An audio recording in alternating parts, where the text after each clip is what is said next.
Hello बच्चों, देखिए UP का जो तुम्हारा फार्मासिस्ट का एग्ज़ाम होना है ना। तो 21 जून को हमारा एग्जामिनेशन है। ओके, तो इसके लिए जो है एमसीक्यूज की सीरीज़ मैंने स्टार्ट करी हुई है, तो इसी को कंटिन्यू करते हैं। ओके बच्चों, तो ये जो है क्वेश्चन यूपी के लिए तो इम्पोर्टेंट है ही, बाकी आपके जितने भी अपकमिंग गवर्नमेंट फार्मासिस्ट के एग्जाम है सभी के लिए इम्पोर्टेंट होते हैं। ओके, तो काफ़ी इंपॉर्टेंट क्वेश्चंस मैंने इसमें इंक्लूड करे हैं। बाकी अगर आपको टेस्ट सीरीज चाहिए, क्रैश कोर्स चाहिए, यूपी का क्रैश कोर्स चाहिए, तो आप लोग फार्मा एमसीक्यू ऐप पे विजिट कर सकते हो। लिंक वीडियो को डिस्क्रिप्शन बॉक्स में दिया गया है। अभी देखियो, हम लोग जो है बिना देरी स्टार्ट कर लेते हैं हमारा वीडियो। जैसे class 1A anti arrhythmic drug, तो क्लास 1A में कौन सा आता है? तो आपके जो एंटी अरिथमिक ड्रग्स होते हैं उसमें क्लास वन में हमारे सोडियम चैनल ब्लॉकर्स आते हैं, क्लास 2 में आपके बीटा ब्लॉकर्स आते हैं, क्लास 3 में बच्चों आपके पोटाशियम चैनल ब्लॉकर आते हैं, क्लास 4 जो होती है उसमें आपके कैल्शियम चैनल ब्लॉकर्स आते हैं। ओके, तो क्लास 1 में सोडियम चैनल ब्लॉकर्स आते हैं। क्लास 1A में मैंने आपको 3 ड्रग बताई है, क्यूपीडी से आप लोग याद रखते हैं, क्विनिडीन, प्रोकेनामाइड, डायसोपायरामाइड, ये 3 जो है क्लास 1A में आती है। क्लास 1B में आप लोग जो लिडोकेन याद रखते हो, मैक्सिलिटीन याद रखते हो, है ना, टोकेनाइड, फेनिटोइन याद रखते हो। क्लास 1C में आपका होता है प्रोपाफिनोन होता है ना, मोरेसिजीन होता है, ये सब होते हैं, फ्लिकेनाइड, एनकेनाइड होता है ना। तो ये आपकी डिफरेंट जो है क्लास 1 की ड्रग है। आपसे पूछा क्लास 1A की पूछी है ना, तो देखो क्लास 1A में आपको देखो इसमें क्यूपिड से क्विनिडीन, प्रोकामेड, डायसोपायरामाइड दे रखा है आपको ऑप्शन बी में। तो ये क्लास 1A में आ जाएगा, ऑप्शन बी आपका बिल्कुल करेक्ट हो जाएगा। विरापामिल और डिल्टियाज़ाम ऐसे कैल्शियम चैनल ब्लॉकर्स होते हैं जो आपके एंटी अरिथमिक होते हैं, क्लास 4 में आते हैं, है ना। सोटेलोल जो है आपका बीटा ब्लॉकर हो जाएगा, प्रोपेनलोल भी बीटा ब्लॉकर है, तो यहाँ पर आंसर आपका ऑप्शन बी हो जाएगा। Can which of the following is class 2 anti arrhythmic drug, तो क्लास 2 में कौन सा आता है? अभी आपसे बताया क्लास 2 में आपके बीटा के ब्लॉकर्स आते हैं, तो विरापामिल और डिल्टियाज़ाम तो क्लास 4 में जो कैल्शियम चैनल ब्लॉकर्स आते हैं उनमें आते हैं। फ्लिकेनाइड, एनकेनाइड, मोरेसिजिन, प्रोपाफिनोन ये आपके क्लास 1C में आता है, क्योंकि क्लास 1B में लिडोकेन आया, मैक्सिलिटीन आया, और आपका लिडोकेन, मैक्सिलिटीन, टोकेनाइड और फेनिटोइन ये आपके जो है क्लास 1B में आता है। क्लास 1C में फ्लिकेनाइड आ जाएगा। प्रोपेनलोल जो है ये बीटा ब्लॉकर है, तो आंसर आपका ऑप्शन सी हो जाएगा। बाकी लिडोकेन तो आपने देखा क्लास 1B की ड्रग होती है। लिडोकेन जो बच्चों आपकी ये एंटी अरिथमिक होती है, साथ साथ में ये हमारी जो है लोकल एनेस्थेटिक में पढ़ते हो, इंटरमीडिएट एक्टिंग लोकल एनेस्थेटिक में लिडोकेन बोल दो, लिग्नोकेन, जाइलोकेन भी इसे बोलते हो। ओके, तो यहाँ पर ऑप्शन सी करेक्ट है। फिर कह रहा है रिवर्सिबल कोलिनर्जिक इनिबिटर, तो रिवर्सिबल होते हैं और ये कोलिनर्जिक इनिबिटर है। कोलिनर्जिक जो होते हैं कोलिनर्जिक इनिबिटर, मतलब ये जो पूछना जो चाह रहे हैं, ये क्या पूछना चाह रहे हैं, कोलिनेस्ट्रेज जो एंजाइम होता है ना, कोलिनेस्ट्रेज जो एंजाइम होता है, जो एस्टाइलकोलिन जो होता है बच्चों, उसकी हाइड्रोलिसिस करा देता है कोलिनेस्ट्रेज एंजाइम, तो इसको इनिबिट कराती है ड्रग। ओके, तो ये है रिवर्सिबल कोलिनेस्ट्रेज इनिबिटर होता है, ये है इसमें रिवर्सिबल। तो कोलिनेस्ट्रेज इनिबिटर जो होते हैं उसमें आपके जो होते हैं इनको एंटी कोलिनेस्ट्रेजिस भी बोलते हो, तो इसमें आपके रिवर्सिबल और इरिवर्सिबल आते हैं। तो रिवर्सिबल में आपके जो है फाइसोस्टिग्मिन दे रखा है, इसमें फाइसोस्टिग्मिन, नियोस्टिग्मिन, पाइडोस्टिग्मिन, है ना, तो ये सब आते हैं। फाइसोस्टिग्मिन हो गया, नियोस्टिग्मिन, पाइडोस्टिग्मिन, है ना, डोनिपीजिल, गैलेंटामिन, रिवास्टिग्मिन, ये सब आते हैं इसमें। तो यहाँ पर फाइसोस्टिग्मिन आपको दिया है। बाकी आइसोफ्लोरोफेट है, पेरोक्सोन है, टेट्रा इथाइल पायरोफोस्फेट। तो यहाँ पर जो है आपका रिवर्सिबल की बात है, रिवर्सिबल एंटी कोलिनेस्ट्रेज में जो कोलिनेस्ट्रेज एंजाइम को इनिबिट कराएंगे तो उसमें आपका फाइसोस्टिग्मिन हो जाएगा। ओके, ओके, तो कोलिनेस्ट्रेज इनिबिटर कोलिनेस्ट्रेज एंजाइम को इनिबिट कराते हैं। ओके, निशा सेलेक्टिव अल्फा 1 रिसेप्टर एंटागनिस्ट, तो सिंपल क्लासिफिकेशन बेस्ड क्वेश्चन है। तो अल्फा 1 ब्लॉकर जो होता है अल्फा 1 रिसेप्टर को एंटागनाइज करेंगे, आपके जोसिन वाली ड्रग आती है, प्राजोसिन होता है, डोक्साजोसिन, टैमसुलोसिन, टीराजोसिन, जोसिन वाले आपके अल्फा 1 ब्लॉकर्स में आते हैं। तो यहाँ पर आपको दे रखा है ऑप्शन बी में prazosin, it is selective alpha 1 receptor antagonist, या फिर आप सिंपली कह सकते हो सेलेक्टिव अल्फा 1 ब्लॉकर बोल सकते हो। ओके, और लोल वाले आपके सारे बीटा के ब्लॉकर्स होते हैं बच्चों। लोल वाले क्या होते हैं? हमारे बीटा ब्लॉकर्स होते हैं। Aluminium hydroxide comes under the category of, तो एल्यूमिनियम हाइड्रोक्साइड आप पढ़ते हो कहाँ पर पढ़ते हो? कैथार्टिक में पढ़ा है, एंटासिड में, एड्सॉर्बेंट में, एस्ट्रिंजेंट में। तो आपके जो एंटासिड्स होते हैं बच्चों, सिस्टमिक एंटासिड्स होते हैं, नॉन सिस्टमिक एंटासिड्स होते हैं। सिस्टमिक एंटासिड में सोडियम बाइकार्बोनेट और सोडियम सिट्रेट आता है, और नॉन सिस्टमिक में आपके एल्यूमिनियम हाइड्रोक्साइड जेल, मेगालरेट आता है, कैल्शियम कार्बोनेट आता है बच्चों, है ना, मैग्नीशियम ट्राइसिलिकेट है। तो ये एल्यूमिनियम हाइड्रोक्साइड आपका एंटासिड सिंपली हो जाएगा ऑप्शन बी। और बाकी अगर अच्छे मतलब कि थोड़ा सा डीप में पूछे नॉन सिस्टमिक में आता है। ओके, जैसे first pharmacy council of India was constituted in which in the following year. देखिए फार्मेसी जो एक्ट है बच्चों, हमारा फार्मेसी एक्ट वो 1948 में आया, और जो फर्स्ट पीसीआई का कॉन्स्टिट्यूशन हुआ वो आपका 1949 में। आप लोगों ने याद रखना है, कब याद रखोगे? 1949 में। कह रहा tenure of nominated members in the central pharmacy council is 4 years. तो सेंट्रल फार्मेसी काउंसिल जो होता है बच्चों, आपकी पीसीआई को क्या बोलते हो? सेंट्रल काउंसिल जो होती है ये पीसीआई होती है, तो इसका टेन्योर होता है नॉमिनेटेड मेंबर्स। तो इसके मेंबर्स कोई से भी हो तो इनका जो टेन्योर होता है ये कितने टाइम के लिए होते हैं? 5 ईयर्स होता है। इनका ऑप्शन सी करेक्ट हो जाएगा। रजिस्टर फार्मासिस्ट का मतलब बताना। रजिस्टर फार्मासिस्ट क्या होता है? कह रहा person pass diploma, person who is working and compounder whose name is registered in the state register. ये आपका रजिस्टर फार्मासिस्ट होता है, जिसका स्टेट रजिस्टर में इसका नाम रजिस्टर है। ओके, बाकी पर्सन जो मेंबर है सेंट्रल फार्मेसी काउंसिल का, तो ऑप्शन सी करेक्ट है। रजिस्टर्ड फार्मासिस्ट का सिंपली मतलब। Pharmacy act came into force in the year. तो फार्मेसी एक्ट मैंने आपको बताया 1948 में आया, और उसके बाद पीसीआई का कॉन्स्टिट्यूशन 1949 में हुआ। ओके, तो ऑप्शन जो है बी करेक्ट है। Appointment of drug inspector is as per the section of the drug and cosmetic 1940। तो ड्रग इंस्पेक्टर के अपॉइंटमेंट के लिए सेक्शन 21 होता है। बच्चों पावर की बात करेंगे, ड्रग इंस्पेक्टर की पावर के लिए आपने सेक्शन 21 याद रखना है, और अपॉइंटमेंट के लिए सेक्शन 21 होता है, पावर के लिए section 22। List of Ayurvedic Unani poisonous drug are mentioned in dash schedule. तो देखिए अगर पॉइजनस ड्रग की सिंपली बात करेंगे तो आप शेड्यूल ई देखते हो, लेकिन अगर आयुर्वेदा सिद्धा यूनानी के पॉइजन की बात करोगे तो आपने सिंपली E1 के साथ जाना है, तो ऑप्शन सी हो जाएगा। E1 आप लोगों का होता है। बाकी सी में आपके बायोलॉजिकल स्पेशल प्रोडक्ट्स आते हैं। अगर सिंपली सी की बात होगी तो उसमें पेरेंटल प्रोडक्ट्स होंगे। C1 जो होता है उसमें नॉन पेरेंटल्स आते हैं, आपको ये पता ही है ना। जी में पता है आपको, मेडिकल सुपरविजन वाले ड्रग्स के लिए शेड्यूल जी आता है, और ये आपके पॉइजनस ड्रग के लिए। Term D tab is short form for. तो ये बच्चों फुल फॉर्म पे क्वेश्चन बनते हैं। तो डी टैब जो होता है आपका, D tab drug technical advisory board होता है। ऑप्शन आपका ड्रग टेक्निकल एडवाइजरी बोर्ड हो जाएगा। और आयुर्वेदा सिद्धा यूनानी के डी टैब की बात करोगे तो उसमें भी ए Ayurveda Siddha and Unani DTAB मतलब ड्रग टेक्निकल एडवाइजरी बोर्ड हो जाएगा, है ना। In which one of the following drug is placed under schedule X. में कौन सी ड्रग आती है? शेड्यूल एक्स जो होता है बच्चों उसमें नार्कोटिक ड्रग, साइकोट्रोपिक सब्सटेंस ये सब आते हैं। तो देखो इसमें कौन सी ड्रग है? सिप्रोफ्लॉक्सासिन तो नहीं आएगा, जो कि फ्लोरोक्विनोलोन्स में सिप्रोफ्लॉक्सिन आता है, डीएनए गायरस को इनहिबिट कराएगा। डेक्सामेफेटामिन बिल्कुल आएगा आपका शेड्यूल एक्स में। पैरासीटामोल भी आपका पीसीएम पैरासीटामोल पैरामिनोफिनोल डेरिवेटिव होता है। टोल ब्यूटामाइड आपका किस में आता है बच्चों? आपके ओरल हाइपोग्लाइसेमिक्स में क्लास 1 जो आपके फर्स्ट जनरेशन मतलब होते हैं, इसमें फर्स्ट जनरेशन होते हैं और सेकंड जनरेशन होते हैं, है ना। सल्फोनाइल यूरियाज जो होते हैं ना, ओरल हाइपोग्लाइसेमिक्स पढ़ते हो, इसमें आपके जो एक कैटेगरी सल्फोनाइल यूरियाज, तो इसमें फर्स्ट जनरेशन होते हैं, सेकंड जनरेशन होते हैं। फर्स्ट जनरेशन में टेक केयर से 2 ड्रग बता रखे, टोल ब्यूटामाइड क्लोरप्रोमाइड, और सेकंड जनरेशन में जी वाले ग्लिपिजाइड ग्लिपिजाइड ग्लिबनक्लेमाइड या ग्लैबुराइड ग्लिक्लेजाइड, है ना, ये सब आती हैं आपकी जी वाली ड्रग जो होती है। तो डोलब्यूटामाइड आपका वहाँ जाता है सल्फोनाइल यूरियाज में, फर्स्ट जनरेशन में आएगा। तो ये भी आपका क्लास एक्स में नहीं, शेड्यूल एक्स में नहीं आएगा मतलब। तो ऑप्शन बी करेक्ट है। कह रहे guideline to undertake clinical trials are stated in. तो क्लिनिकल ट्रायल को देखते ही समझ जाना है कि हमारे जो शेड्यूल वाई की बात हो रही है।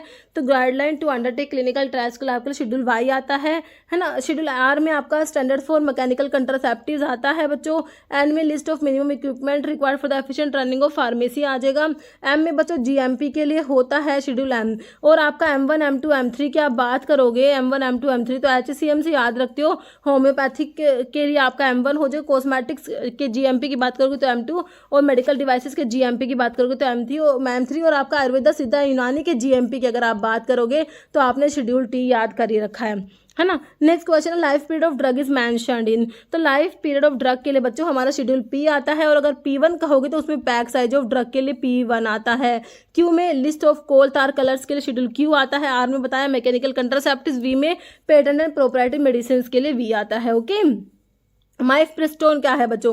देखिए माइफप्रेस्टोन को मिसोप्रोस्टोल के साथ दिया जाता है कि भाई प्रेगनेंसी को टर्मिनेट करने के लिए, है ना, अबॉर्शन के लिए जो है ये माइफप्रेस्टोन। मिसोप्रोस्टोल जो होता है प्रोस्टाग्लैंडिन एनालॉग, उसके साथ में दिया जाता है। तो माइफप्रेस्टोन बच्चों एंटी प्रोजेस्टिन होता है ना। तो आपका क्या है ऑप्शन ए में एंटी प्रोजेस्टिन, आपका ऑप्शन ए बिल्कुल करेक्ट हो जाएगा। देखिए माइफप्रेस्टोन जो होता है इसके कह रहे RU486B से कहते हैं मेडिकेशंस टिपिकल यूज करेंगे कॉम्बिनेशन मिसोप्रोस्टोल के साथ में। True to bring about medical abortion during pregnancy. Okay, next streptokinase is chosen as part of therapeutic regiment. देखो स्ट्रिप्टोकाइनेज बच्चों आपका क्या होता है, फिब्रिनोलिटिक में आता है। किस में आता है, फिब्रिनोलिटिक, फिब्रिनोलिटिक बोल दो, है ना, थ्रोम्बोलिटिक बोल दो, थ्रोम्बोलिटिक बोल सकते हो ना, मतलब कि क्लोट, थ्रोम्बोलिटिक नाम से पता करो। देखो थ्रोम्बोलिटिक मतलब कि थ्रोम्बस को लाइसिस करा रहा है, मतलब कि क्लोट को ब्रेक डाउन करा रहा है। तो बच्चों ये ड्रग क्या करती है, स्ट्रिप्टोकाइनेज हो गया, यूरियोकाइनेज हो गया, ये ड्रग क्या करती है बच्चों, ये करते हैं पेप्सिनोजन, पेप्सिनोजन नहीं होता, यहाँ पर क्या होता है हमारा प्लाज्मिनोजन, है ना, प्लाज्मिनोजन जो होता है बच्चों, प्लाज्मिनोजन, प्लाज्मिनोजन को एक्टिवेट कराने का काम करती है ये ना, उसको एक्टिवेट कराती है, प्लाज्मिनोजन को एक्टिवेट कराएंगी। स्ट्रिप्टोकाइनेज क्या है, ये आपका फिब्रिनोलिटिक होता है, प्लाज्मिनोजन को एक्टिवेट कराएगा, है ना। तो कौन सी कैटेगरी में, फिब्रिनोलिटिक में आता है, ध्यान रखना। इसमें स्ट्रिप्टोकाइनेज है, यूरोकाइनेज, सब ड्रग आती है। तो अभी ऑप्शन देखो क्या कह रहे हैं, मैकेनिज्म ऑफ एक्शन, तो क्या करेगा बच्चों, प्लाज्मिनोजन को एक्टिवेट कराएगा, प्लाज्मिन बनाएगा प्लाज्मिनोजन से, कह रहे इट इनिबिट कराएगा conversion of fibrinogen to fibrin, ऐसा नहीं होता, activate conversion of fibrin to fibrin split product, या फिर एक्टिवेट कराएगा हाँ कन्वर्जन ऑफ प्लाज्मिनोजन से प्लाज्मिन, मैंने क्या बताया, ऑप्शन सी करेक्ट है। बाकी कन्वर्जन ऑफ प्रोथ्रोम्बिन से थ्रोम्बिन, ऐसा नहीं होता, ऑप्शन आपका सी बिल्कुल करेक्ट हो जाएगा स्ट्रिप्टोकाइनेज के बारे में। ड्रग है steroid like structure which is responsible for its anti androgenic effect. देखो बच्चों ये ड्रग क्या है, स्टीरॉयड लाइक स्ट्रक्चर है, तो और ये एंटी एंड्रोजेनिक इसका इफेक्ट भी आता है। एक तो सबसे मेन बात इसमें स्टीरॉयडल रिंग है, जो साइक्लोपेंटेनो पर हाइड्रोफिनेंथ्रिन न्यूक्लियस प्रेजेंट है। बताओ कौन सी ड्रग है, अमाइलोराइड जो है इसमें ये स्टीरॉयडल नहीं होता, है ना। फिरोसिमाइड लूप डायरेटिक इसमें फिरान रिंग होती है बच्चों, है ना, 5 मेंबर रिंग जिसमें ऑक्सीजन होता है। हेटेरोसाइक्लिक रिंग जो 5 मेंबर होती है ना, इसमें ऑक्सीजन वो आपकी फिरान होती है, वो आपके furosemide loop diuretic, high ceiling diuretic, high efficacy diuretic भी बोल सकते हो ना, असेंडिंग लिंब ऑफ लूप को फैलने पे एक्ट करते हैं। सोडियम पोटाशियम 2 क्लोराइड को ट्रांसपोर्टर को इनहिबिट कराते हैं, तो ये तो वहाँ इसमें नहीं होगा। हाइड्रोक्लोरोथायजाइड्स में भी नहीं होगा। स्पैनलैक्टोन जो है बच्चों, ये ऐसे स्पैनलैक्टोन और ऐसे ही आपने स्टीरोडल याद रख रखा है, यह एल्डोस्टेरोन का एंटागनिस्ट होता है, इसका एक्टिव मेटाबोलाइट होता है कैनरिनोन होता है, इसका एंटी एंड्रोजेनिक इफेक्ट जाइनेकोमास्टिया कोज करा देता है। हाइपरकैलेमिया पोटाशियम स्पैरिंग डायरेटिक में आता है बच्चों ये, तो ये हाइपरकैलेमिया भी करा देगा। देखो आपको जो पोटाशियम स्पैरिंग के डायरेटिक होते हैं, जो पोटाशियम स्पैरिंग डायरेटिक होते हैं ना, उसमें एक तो एल्डोस्टेरोन के एंटागनिस्ट होते हैं, इसमें तो आपका स्पैनलैक्टोन आ गया, दूसरे होते हैं renal epithelial sodium channel blocker होते हैं, सोडियम चैनल ब्लॉकर होते हैं, इसमें अमाइलोराइड होता है और ट्राइमट्रीन आता है। ओके, तो ये अमाइलोराइड वहाँ पर आता है, ये भी पोटाशियम चैनल जो है पोटाशियम स्पैरिंग डायरेटिक में आता है ये भी। ओके, तो जो पोटाशियम स्पैरिंग डायरेटिक है ये हाइपरकैलेमिया जरूर कराएंगे, याद रखना। अमाइलोराइड भी हाइपरकैलेमिया करा देगा, ट्राइमट्रीन भी करा देगा, और आपका स्पैनलैक्टोन तो कराता है। बाकी जो आपके फिरोसिमेड और आपके थायजाइड्स, जो आपके लूप डायरेटिक है, थायजाइड्स है, ये आपके हाइपर कैलेमिया ना करा के, जो सॉरी ये क्या कराएंगे, हाइपर ना करा के हाइपोकैलेमिया कराते, ध्यान रखना इनका। ओके, तो यहाँ पर हम देख रहे थे कि एंटी एंड्रोजेनिक इफेक्ट है, स्टीरोडल स्पैनलैक्टोन की बात हो रही है, ऑप्शन डी सिंपली करेक्ट है। डीपीसीओ एब्रीविएशन होता है simple drug price control order होता है ना बच्चों, तो ऑप्शन ए में ही आपको ड्रग प्राइस कंट्रोल ऑर्डर दिया है। Medical termination of pregnancy act was passed in, तो एमटीपी एक्ट बच्चों 1971 का, इसके रूल्स कब आए बच्चों, 1975 में आए, याद रखना। Medical termination of pregnancy act तो 1971 का, इसके रूल्स कब आए, 1975 में आए हैं। Next, which one of the following is suppository के बेस। देखो सपोजिटरी के बेस बच्चों मैंने आपको फ्यू से याद करा रखे हैं। फैटी बेस होते हैं बच्चों, एक तो क्या होता है फैटी बेस, जिसमें आपका कोकोआ बटर आता है ना, cocoa butter, Theobroma oil, Theobroma oil को क्या बोलते हैं, कोकोआ बटर बोलते हैं, फैटी बेस में आता है। एक आपके वाटर सोल्यूबल और वाटर मिसिबल बेस, जिसमें ग्लिसरो जिलेटिन बेस आता है। फिर आपके होते हैं एक इमल्सिफाइंग बेस, जिनको आप सिंथेटिक बेस भी बोलते हो, है ना। तो आपके देखो कौन सा सपोजिटरी की बेस है, कोकोआ बटर तो फैटी बेस में आता है, थियोब्रोमा ऑयल, कोकोआ बटर एक ही बात है, इंपॉर्टेंट है भाई, बहुत बार पूछा, थियोब्रोमा ऑयल को और क्या कहोगे, कोकोआ बटर को और क्या कहोगे, एक ही बात है, थियोब्रोमा ऑयल को कोकोआ बटर कहते हो। पॉलीथिलीन ग्लाइकोल बच्चों, ये आपके water soluble water miscible base में आते हैं, पॉलीथिलीन ग्लाइकोल ये भी सपोजिटरी की बेस है। एडिपस सोलिडस जो है ये इमल्सिफाइंग या सिंथेटिक में आते हैं, तीनों ही सपोजिटरी की बेस दे रखे हैं हमें, तो ऑप्शन डी लगाएंगे हम, ऑल ऑफ द अबव, है ना। Which one of is not the purpose of enteric coating. बच्चों एंटायरिक कोटिंग बहुत इंपॉर्टेंट, इसके ऊपर क्वेश्चन बनता है। देखो एंटायरिक कोटिंग क्यों कर, टैबलेट्स के एंटायरिक कोटिंग, देखो इसके लिए पॉलीमर होता है, सैलुलो एसिड, थैलेट, थैलेट वाले जो एंटायरिक पॉलीमर होते हैं, क्यों करते हैं, जैसे कोई ड्रग है बच्चों, आपकी जो स्टमक का जो एसिडिक एनवायरनमेंट है उसमें डिग्रेड हो जाएगी, तो क्या करोगे, एंटायरिक कोटिंग प्रोवाइड कर दोगे, ताकि ड्रग स्टमक में रिलीज ना हो, इंटेस्टाइन में जाकर रिलीज हो, है ना। या फिर आपको इंटेस्टाइन में लोकल एक्शन रिक्वायरमेंट, तो क्या करोगे, एंटायरिक कोटिंग कर दोगे, जिससे कि आपको लोकल एक्शन मिले, ड्रग जो है इंटेस्टाइन में जाके रिलीज हो, है ना। देखो तो नॉट पर्पस नहीं है। देखो इंक्रीज द बायोअवेलेबिलिटी, तो एंटायरिक कोटिंग बच्चों बायोअवेलेबिलिटी को इंक्रीज कराने के लिए नहीं करी जाती, पर्पस तो यही नहीं है। आंसर तो बच्चों ऑप्शन ए ही आपका करेक्ट हो गया। बाकी to prevent drug degradation in stomach, है ना, स्टमक का ड्रग का डिग्रेडेशन, जैसे कुछ ड्रग होती है स्टमक के एसिडिक एनवायरमेंट से डिग्रेड हो रही है, तो उस डिग्रेडेशन को प्रिवेंट करने के लिए ना हम एंटायरिक कोटिंग प्रोवाइड करते हैं, बिल्कुल करेक्ट है। To prevent gastric irritation cause by drug, कुछ ड्रग होती है गैस्ट्रिक स्टमक में इरिटेशन कोज करा देती है, तो उसको प्रिवेंट करने के लिए एंटायरिक कोटिंग प्रोवाइड करोगे। For local action of the drug industry, अगर आपको इंडस्ट्री में जाके लोकल एक्शन रिक्वायरमेंट है ड्रग का ना, भाई आपको इंडस्ट्री में चाहिए कि भाई वो ड्रग जो है इंटेस्टाइन में ही आपको वहां पर ही चाहिए उस ड्रग की कंसंट्रेशन, तो आप एंटायरिक कोटिंग प्रोवाइड करोगे। तो ये ऑप्शन तीनों जो है पर्पस है, बाकी नोट में ऑप्शन ए बिल्कुल करेक्ट हो गया। फिर केमिकल कॉन्सेंट्रेशन ऑफ कैओलिन, कैओलिन जो होता है बच्चों, कैओलिन KHAS हाइड्रेटेड एल्यूमिनियम सिलिकेट होता है। क्या होता है? हाइड्रेटेड एल्यूमिनियम सिलिकेट होता है आपका कैओलिन, ध्यान रखना आप लोगों ने, ऑप्शन ए करेक्ट है। Irregular celled stomata are present in the leaves of, है ना, तो आपके स्टोमेटा जो होते हैं ना बच्चों, तो देखो जो आपके पैरासिटिक स्टोमेटा होता है, पैरासिटिक होते हैं, है ना, या फिर आपके पैरेलल सेल्ड स्टोमेटा बोलते हो, है ना, तो ये आपके सना और कोका में होते हैं, है ना, पैरासिटिक जो होते हैं पैरेलल सेल्ड स्टोमेटा, है ना। बाकी आपके फिर होते हैं एक जो ये क्रूर एनी अनइक्वल क्रूसीफेरस एन आइसोसिटिक या अनइक्वल सेल्ड स्टोमेटा, है ना। एन आइसोसिटिक तो ये BDS बेलेडोना धतूरा स्ट्रामोनियम में होते हैं, है ना। एक होते हैं बच्चों आपके पैरासिटिक हो गए, एनाइसोसिटिक, एक होते हैं अनोमोसिटिक स्टोमेटा। अनोमोसिटिक को ही आप क्या बोलते हो? इरेगुलर सेल्ड स्टोमेटा बोलते हो, है ना।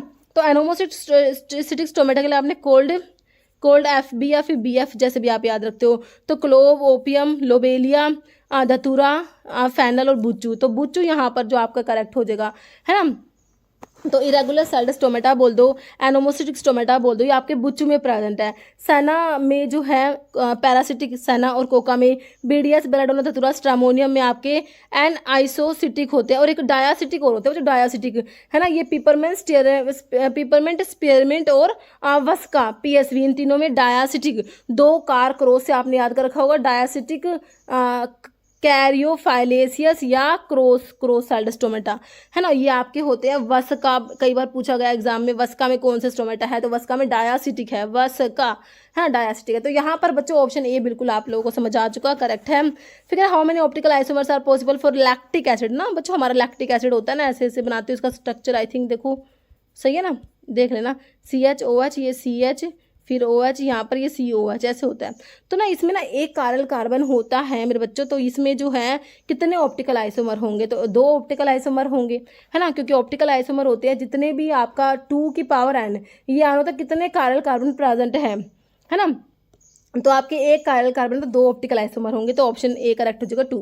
The blood protein to which vitamin B12 जो होता है साइनोकोबाल अमीन, ये किससे बाइंड करेगी आपने बताना है। अल्फा 1 एसिड ग्लाइकोप्रोटीन से, अल्फा 2 ग्लोबुलिन से, अल्फा 2 एसिड ग्लाइकोप्रोटीन या अल्फा 1 ग्लोबुलिन। तो आपका B12 जो है बच्चों अल्फा 1 ग्लोबुलिन से बाइंड होता है, और आपके vitamin A, D, E, K जो होते हैं ये अल्फा 2 ग्लोबुलिन से बाइंड होते हैं। ओके, जैसे which of the following anti anginal agent calcium channel blocker है, तो कैल्शियम चैनल ब्लॉकर की बात हो रही है बच्चों, तो कौन सी एंटी एंजिनल ड्रग है जो हमारा कैल्शियम चैनल ब्लॉकर दे रखे है सिंपली इसमें? तो नाइट्रोग्लिसरीन दे रखा है आपको, डाइपिरिडामोल दे रखा है आपको, यहाँ पे निफेडिपिन दे रखा है, मिनॉक्सिडिल। तो क्या लग रहा है आपको भाई? हमारा निफेडिपिन जो होता है डाईहाइड्रोपायरिडिन, इसमें रिंग है DHP, डाईहाइड्रो, और ये पायरिडिन है, ध्यान रखना, पायरिडिन, है ना। तो ये रिंग है आपके निफेडिपिन में, तो ऑप्शन सी करेक्ट है। ये कैल्शियम चैनल ब्लॉकर एंटी एंजिनल होता है, एंजिना में देते हो इसको। Currently used second generation sulfonyl urea include the following except, तो अभी बताया मैंने आपको जो सल्फोनाइल यूरियाज होते हैं ओरल हाइपोग्लाइसेमिक्स में आते हैं, इसमें फर्स्ट जनरेशन में तो बच्चों हमारे टेक केयर से टोल ब्यूटामाइड, क्लोरप्रोपामाइड 2 ड्रग आपने याद करी, तो टोल ब्यूटामाइड ऑप्शन हटा दो यहाँ पर, ये फर्स्ट जनरेशन में आएगा, सेकंड में तो आएगा ही नहीं। बाकी सेकंड जनरेशन में G वाले ड्रग है ना, ग्लिपिजाइड, ग्लिकलेजाइड, ग्लिक्लिजाइड और ग्लाइब्यूराइड या ग्लीबन क्लेमाइड, ग्लीमेपिराइड, ये सारे G वाले ड्रग आते हैं आपके सेकंड जनरेशन सल्फोनाइल यूरियाज में, तो ऑप्शन मेरे हिसाब से बिल्कुल सही है सी।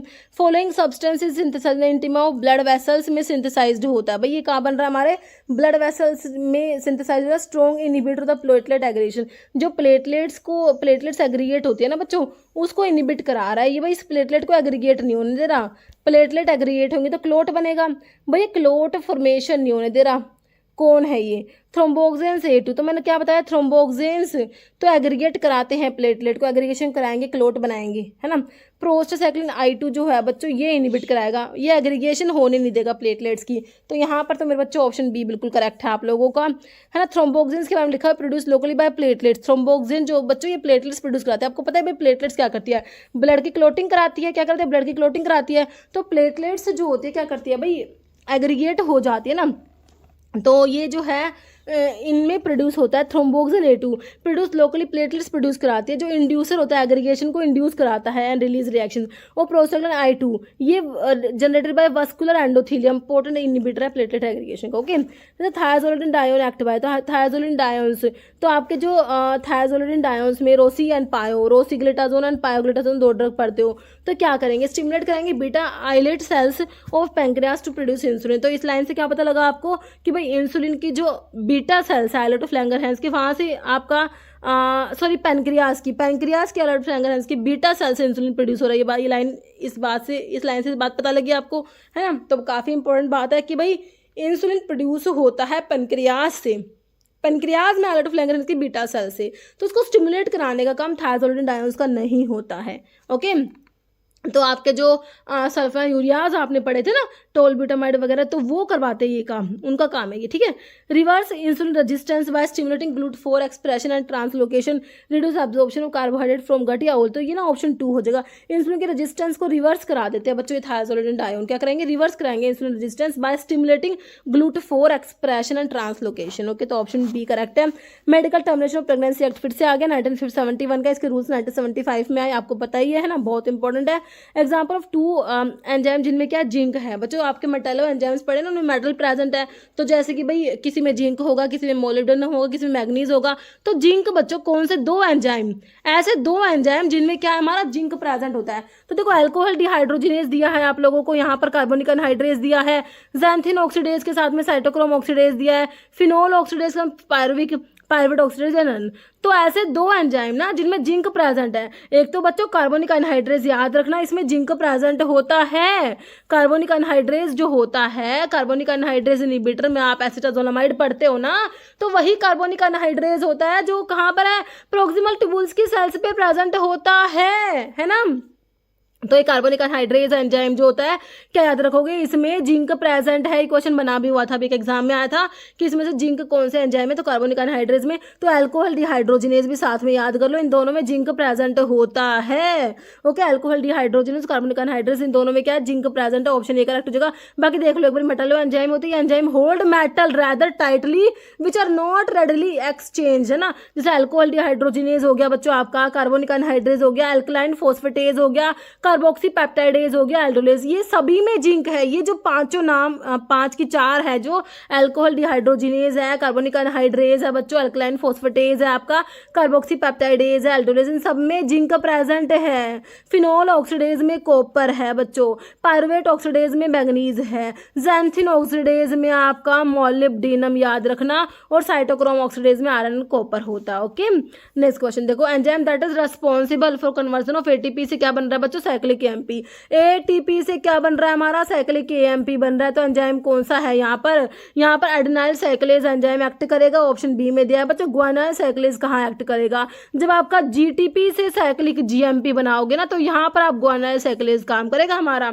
ओके, बाकी फर्दर आपका साइक्लिक जीएमपी से जो बनेगा आगे 5 जीएमपी, वहाँ पर फिर फॉस्फोडाइस्टरेज आपका काम करता है। तो यहाँ पर ऑप्शन बी आप लोगों का बिल्कुल करेक्ट हो गया। नेक्स्ट है अल्कोहल कंटेनिंग ग्लाइकोलिपिड, ग्लाइकोलिपिड्स। तो लिपिड्स है बच्चों, कौन सा लिपिड्स है ये आपके, देखो सिंपल लिपिड्स होते हैं, फैट और वैक्सेस होते हैं, कंपाउंड लिपिड्स होते हैं ना, फोस्फोलिपिड्स होते हैं, ग्लाइकोलिपिड्स होते हैं, वो आपके कंपाउंड लिपिड्स होते हैं। तो उनकी बात करें, ग्लाइकोलिपिड्स में कौन सा अल्कोहल होता है, तो मैल्टिटोल है, ग्लिसरॉल, स्फिंगोसिन बच्चों याद रखना, कौन सा, स्फिंगोसिन अल्कोहल प्रेजेंट होता है। Okay, most abundant plasma protein present in body. तो मोस्ट अबंडेंट जो होती है बच्चों हमारी प्लाज्मा प्रोटीन, वो एल्ब्यूमिन होती है।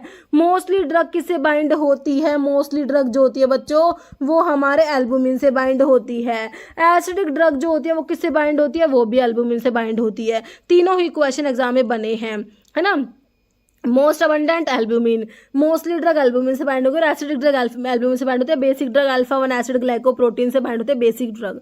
ओके, तो यहाँ पर ऑप्शन सी करेक्ट है। Thermo regulatory centre in the brain is located in thermo मतलब टेम्परेचर। भाई टेम्परेचर रेगुलेट करने का काम किसका है? ब्रेन में जो डिफरेंट आपके ऑर्गन्स जो मतलब जैसे ब्रेन में सेरिब्रम, सेरिबेलम, मेडुला, तो इन सब के काम होते हैं, अलग अलग काम करते हैं ये। तो टेम्परेचर को रेगुलेट करने का काम किसका है? बस टेम्परेचर को रेगुलेट करेगा ये। थर्स्ट, आपको प्यास लगती है ना, तो वो भी इसकी वजह से ही लगती है। टेम्परेचर को रेगुलेट करेगा, थर्स्ट सेंटर भी यहीं पर होता है, तो ये आपका हाइपोथैलेमस होता है। टेम्परेचर को रेगुलेट करेगा कौन? आपका हाइपोथैलेमस। भाई हमारा सेरिबेलम क्या है? बेलम, ये आपका जो है सेरिबेलम, ये पोस्चर एंड बैलेंस, आप सीधे आराम से चल पा रहे हो ना, तो आपके सेरिबेलम की वजह से पोस्चर एंड बैलेंस को मेंटेन करने का काम सेरिबेलम का है। मेडुला में सारे वाइटल सेंटर है। भाई रेस्पिरेटरी सेंटर कहाँ पर है? मेडुला में है। कार्डियोवास्कुलर सेंटर कहाँ पर है? मेडुला में। सारे क्वेश्चन बने हुए हैं बच्चों। रेस्पिरेटरी सेंटर पूछ लिया, कहाँ पर है? मेडुला में। कार्डियोवास्कुलर सेंटर कहाँ पर है? मेडुला में। वैसोमोटर सेंटर कहाँ है? मेडुला में। रिफ्लेक्स सेंटर, कफिंग, स्नीजिंग, इन सबको रेगुलेट करने का काम आपकी मेडुला का है।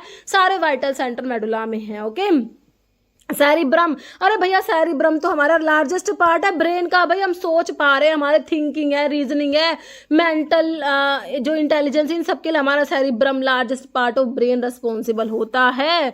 ठीक है, तो यहाँ पर ऑप्शन सी करेक्ट है। In the imperial weight system half scruple, देखो 1 स्क्रैपल में 20 ग्राम, तो हाफ में 10 ग्राम्स हो जाएगा। 1 स्क्रैपल में 20 ग्राम होते हैं, तो हाफ में 10 ग्राम्स, याद रखना। Aromatic water uses carminative for infant in gripe water, तो ग्राइप वाटर जो होता है ना बच्चों, ग्राइप वाटर, उसमें कौन सा एरोमेटिक वाटर होता है जो एज अ कार्बोनेटिव, जो एक्सपेल करते हैं गैस फ्रॉम द स्टमक, है ना, कार्बोनेटिव जो होते हैं ना, उसकी तरह काम करेगा। तो देखो यहाँ पर ऑप्शन में आपका डिल जो होता है, dill water, aromatic water uses carminative for infant in gripe water, तो यहाँ पर आपका कौन सा? डिल होता है, डिल वाटर होता है।